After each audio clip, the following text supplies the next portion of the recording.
நாடு முழுவதும் பாஜகவுக்கு எதிராக எதிர்க்கட்சிகள் ஒன்று திரண்டிருக்கின்றன.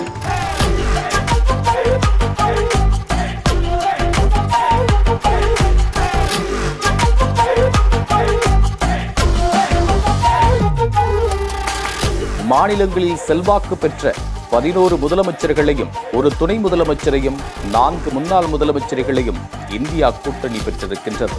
தமிழ்நாட்டில் திமுக கூட்டணி வலுவாக உள்ளது. முதலமைச்சராக மு.க. ஸ்டாலின் இருக்கின்றார். அனுமதி இல்லாம இங்க காத்து கூட வீசா. இங்க நடக்கிறது நம்ம ஆட்சி.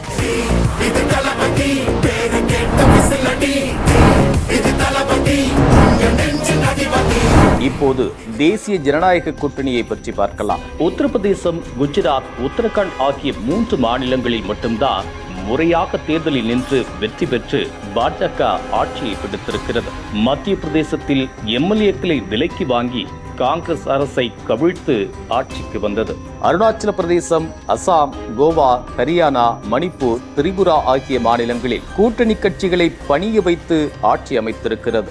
மேகாலயா, புதுச்சேரி, மகாராஷ்டிரா, நாகாலாந்து, சிக்கிம் ஆகிய 5 மாநிலங்களில் மறைமுக ஆட்சி நடத்துகிறது பாஜக. இப்படிப்பட்ட பாஜகவுடன் கூட்டணி சேர்ந்திருக்கும் 30க்கும் மேற்பட்ட கட்சிகள் வெறும் லெட்டர் பேட் கட்சிகள். அதே சமயத்தில் இந்தியா கூட்டணியில் இடம்பெற்றுள்ள 26 கட்சிகளும் மாநிலங்களில் செல்வாக்கு மிக்கவை. அந்தந்த மாநிலங்களில் செல்வாக்குள்ள கட்சி தலைமையில் கூட்டணி அமைய வேண்டும் என்று முதலமைச்சர் மு.க. ஸ்டாலின் முன்வைத்துள்ள யோசனை ஒரு வெற்றிகரமான யோசனை. அந்த யோசனை செயல்பாட்டுக்கு வந்தால் இந்த தேர்தலில் பாஜகவின் கதி அதோ கதிதான். இந்தியாவினுடைய ஜனநாயகத்தை, மக்களாட்சியை, மதச்சார்பின்மையை, பன்முகத்தன்மையை, ஒடுக்கப்பட்ட மக்களை, ஏழை எளிய மக்களை காப்பாற்ற வேண்டுமானால் பாஜக மீண்டும் ஒரு முறை ஆட்சிக்கு வரக்கூடாது என்பதில் அனைத்து கட்சிகளும் மிக தெளிவாக இருக்கிறோம். ஒற்றுமையே வெற்றிக்கு அடிப்படை. நிச்சயமாக அகில இந்திய அளவில் பாஜக தோற்கடிக்கப்படும் என்பதில் சந்தேகமில்லை.